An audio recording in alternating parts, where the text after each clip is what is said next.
രണ്ടാമത്തെ ആൾ പറഞ്ഞു അവൾ തന്നെയേ ഉണ്ടാക്കിക്കോളാം, അവൾക്ക് നൈറ്റുള്ള ഡിന്നർ അവൾ ഉണ്ടാക്കിക്കോളാം, നൂഡിൽസാണ് അവൾ ഉണ്ടാക്കിക്കോളാം അമ്മ എന്ന് പറഞ്ഞിട്ട് വാശി പിടിച്ച് നിൽക്കുകയാണ്. അവൾ എന്താ ചെയ്തത്, ഞാൻ ഗ്യാസിൻ്റെ അടുത്ത് അത്ര ക്ലോസ് ആയിട്ട് നിൽക്കരുത്. നല്ല കുഞ്ഞാട്ടോ, ഹെൽപ്പൊക്കെ ചെയ്യുന്ന അമ്മനെ ഹെൽപ്പ് ചെയ്യുന്ന കുഞ്ഞാ.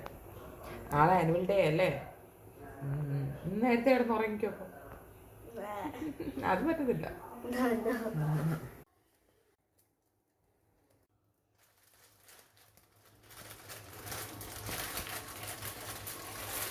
അവള് മസാല ഇട്ടു, ക്ലോസ് ആയിട്ട് വയ്ക്കുക, അല്ലെന്നുണ്ടെങ്കിൽ മോൻ്റെ കയ്യിലോട്ട് സ്പ്ലാഷ് ആവും. ഇട്ടോ, അടുത്തത്. ആ ഇതിനകത്ത് അമ്മ ഇത് വെച്ചിട്ടുണ്ട്, നഗറ്റ്സ് വറുക്കാനായിട്ട്. അവൾക്ക് നഗറ്റ്സ് വേണമെന്ന് പറഞ്ഞത്, നഗറ്റ്സ് വറുക്കാനായിട്ട്.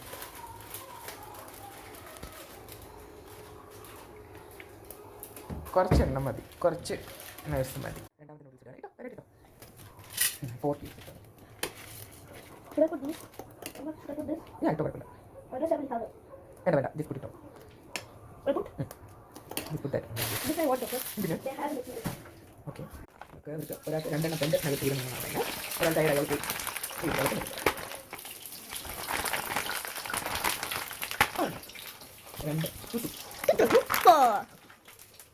ആയിക്കൊണ്ടിരിക്കുന്നു. ഈ പിള്ളേരെ ഇങ്ങനെയുള്ള സാധനങ്ങൾക്ക് ഭയങ്കര ഇഷ്ടം. നമ്മളൊക്കെ പണ്ട് ഈ നഗറ്റ്സ് എന്നുള്ള സാധനങ്ങളൊക്കെ കേട്ടിട്ടുണ്ടോ? ഇപ്പോഴത്തെ പിള്ളേർക്കൊന്നും ഇല്ലാതെ ജീവിക്കാൻ പറ്റാത്ത അവസ്ഥയാണ്.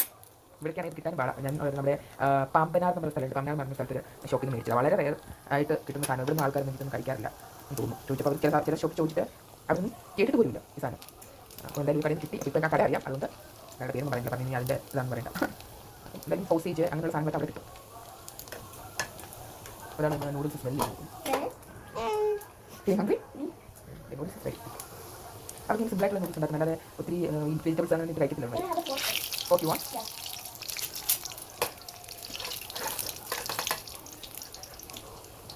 പോത്ത് നക്കി നോക്കുന്നു. അപ്പോൾ അവർ രണ്ടും ഡിന്നർ കഴിക്കുകയാണ്. എനിക്ക് ചോറും ഫിഷ് കറി കഴിക്കാം. സ്റ്റിൽ ടയർ ഫിഷ് കറി ഉച്ചക്കല്ലേ കേട്ടോ, നേരത്തെ ഫിഷ് കറി, പിന്നെ വെണ്ടയ്ക്ക തോരൻ, എല്ലാം മെഴുക്കുവരട്ടി ഇരിപ്പുണ്ട്. അപ്പോൾ